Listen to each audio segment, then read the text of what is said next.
मैं शोभा कुजूर आपके बीच शिक्षा मनोविज्ञान विषय को लेकर आई हूँ। शिक्षा मनोविज्ञान बीएड पाठ्यक्रम में आपको पढ़ना भी है और शिक्षक पात्रता परीक्षा में भी, जैसे सीटेट जेटेट में भी काफ़ी इम्पॉर्टेंट है इसका। आज मैं इसके अंतर्गत meaning of psychology, definition of psychology and school of psychology की चर्चा करूंगी। 3 कंटेंट्स की चर्चा करूंगी। सबसे पहले हम इंट्रोडक्शन में आते हैं।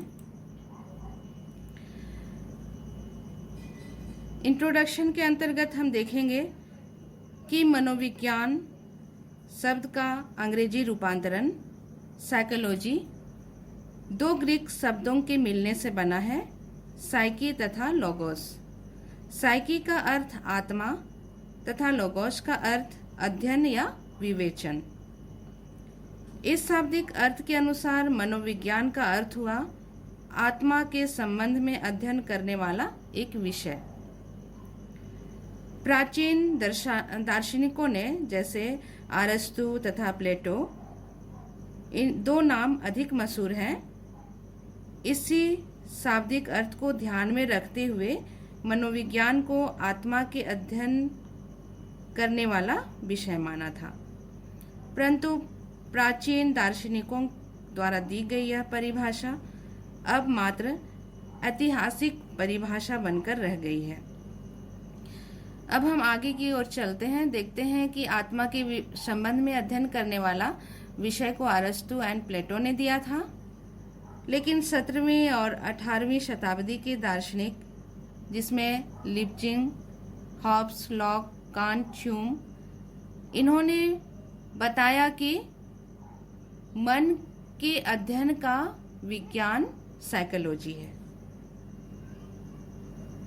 इनके अनुसार करीब 1870 तक मनोविज्ञान मन के अध्ययन का विज्ञान माना जाता रहा, और क्योंकि मनोविज्ञान जो था उस वक्त दर्शन शास्त्र का एक शाखा थी और इसकी विषय वस्तु मन बनी रही 1870 तक। अब हम आगे देखते हैं कि मनोविज्ञान जो पहले दर्शन शास्त्र की एक शाखा थी, 1879 में जब विलियम वुंट ने जर्मनी के लिप्जिंग विश्वविद्यालय, जो अब इसका नाम कार्ल मार्क्स विश्वविद्यालय कर दिया गया है, में मनोविज्ञान की सबसे पहली प्रयोगशाला स्थापित की। उस समय मनोविज्ञान का संबंध दर्शन शास्त्र से धीरे धीरे कम होता गया और इसका स्वरूप प्रयोगात्मक अधिक होता गया। इसलिए मनोविज्ञान की विषय वस्तु मन या आत्मा से हटकर मानसिक क्रियाएं या फिर चेतन अनुभूति हो गई। इस परिभाषा को मानने वाले मनोवैज्ञानिकों को संरचनावादी कहा गया, जिसमें विलियम वुंट और टिचनर ही प्रमुख थे। इनका मानना था कि चेतन अनुभूति या तत्कालीन अनुभूति का अर्थ संवेदना, कल्पना, प्रतिमा, भाव आदि मानसिक क्रियाओं से है। वुंट के अनुसार संवेदना, चेतन अनुभूति के वस्तुनिष्ठ तत्व तथा भाव चेतन अनुभूति के आत्मनिष्ठ तत्व कहे जाते थे। संरचनावादियों की इस परिभाषा में भी दोष पाए गए और सबसे प्रमुख दोष यह बताया गया कि चेतन अनुभूति या वस्तुनिष्ठ ढंग से अध्ययन नहीं किया जा सकता है। इस परिभाषा में मात्र चेतन अनुभूति के अध्ययन पर बल डाला गया, परंतु व्यक्ति की सभी अनुभव चेतन नहीं होते हैं, बल्कि अधिकांश अनुभव अचेतन होते हैं। इस परिभाषा से तब यह बिल्कुल स्पष्ट नहीं होता है कि मनोविज्ञान मन की सभी अवस्थाओं का अध्ययन करता है या नहीं करता है। फिर संरचनावादियों की परिभाषा में त्रुटि पाए जाने के बाद दूसरी परिभाषा को ली गई जिसमें व्यवहारवादियों का था, और व्यवहारवादियों में जेबी वाटसन प्रमुख थे।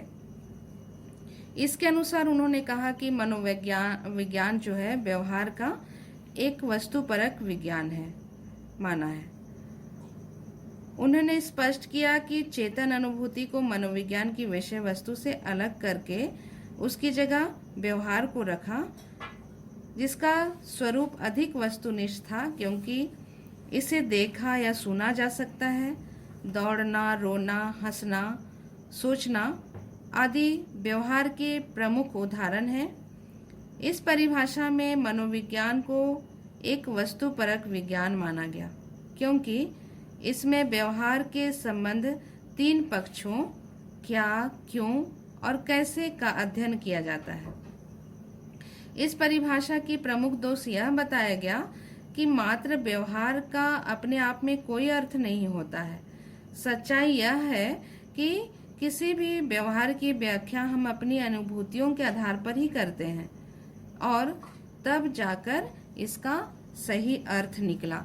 ये तीनों जो चार हम देख रहे हैं आत्मा के संबंध में अध्ययन करने वाला विषय है, मन के अध्ययन का विज्ञान माना गया, मानसिक क्रियाएं या चेतन अनुभूतियां और मनोविज्ञान व्यवहार का वस्तुपरक विज्ञान।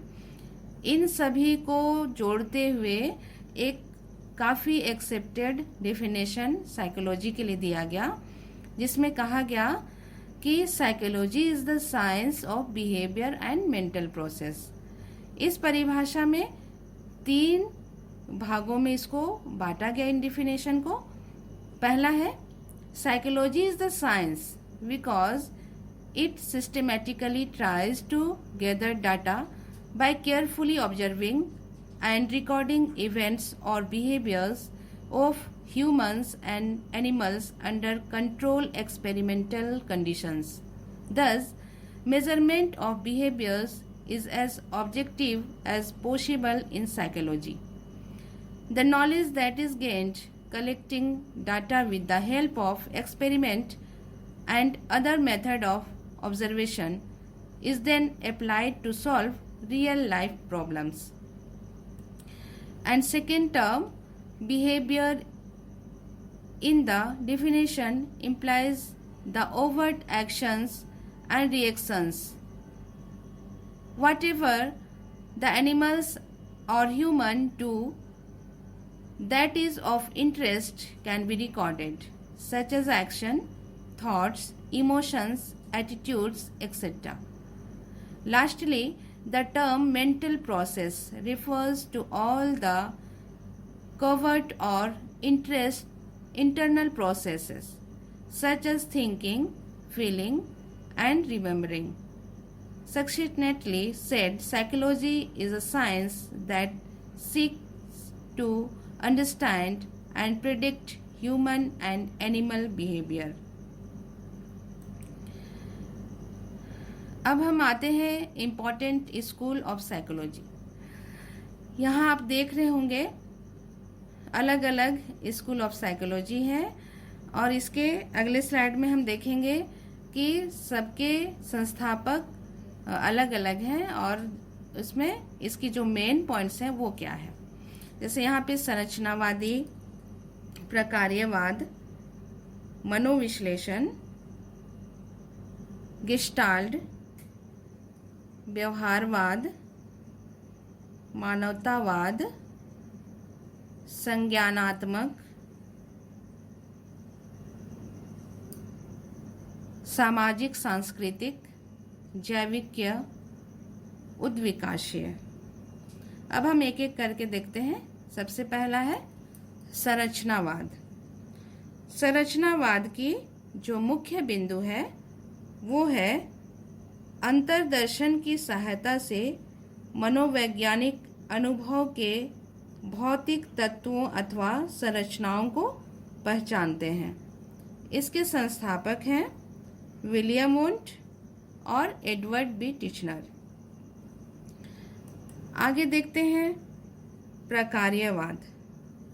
प्रकार्यवाद की मुख्य बिंदु है कि वास्तविक संसार में मस्तिष्क कैसे लोगों को काम करने की अनुमति देता है। इसके जो फाउंडर हैं विलियम जेम्स। अब हम आगे आते हैं मनोविश्लेषण। मनोविश्लेषण की मुख्य बिंदु है व्यवहार को निर्धारित करने के लिए अचेतन चिंतन, अनुभव, स्मृति एवं प्रारंभिक शैशवावस्था के अनुभवों की भूमिका केंद्र बिंदु है।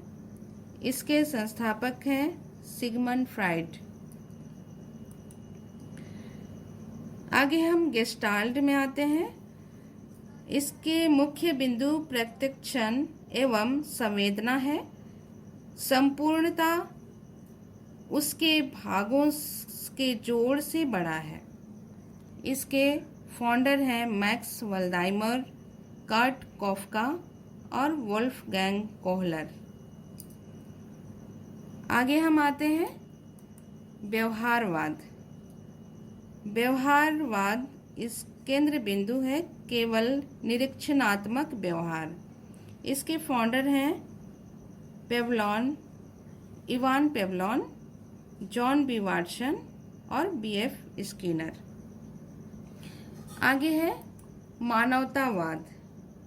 मानवतावाद के मुख्य बिंदु हैं आत्मसंतुष्टि एवं स्वतंत्र इच्छा सबसे अधिक महत्वपूर्ण है। इसके फाउंडर हैं अब्राहम मैस्लो एवं कार्ल जॉर्ज। आगे है संज्ञानात्मक। मुख्य बिंदु इसका संबंध मानसिक प्रक्रियाओं के अध्ययन से है, जैसे प्रत्यक्षीकरण, चिंतन, स्मृति एवं निर्णय क्षमता। इसके फाउंडर हैं हरमन एबिंगहॉस, सर फ्रेडरिक वाटलेट एवं जीन पियाजे। आगे देखते हैं सामाजिक सांस्कृतिक।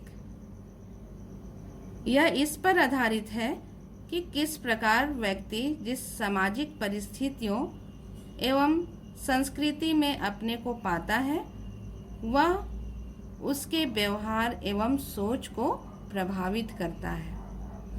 इसके फाउंडर हैं फ्रिट्ज हाइडर, लियोन फ्रैंकटंगर और स्टालिन स्कैटरर। आगे है जैविक्य। इसमें है व्यवहार उत्पत्ति मूलक प्रभाव, हार्मोन्स एवं तंत्रिका यांत्रिकी का परिणाम है। इसके फाउंडर हैं चार्ल्स डार्विन, ई विल्सन, जे एम हार्लो।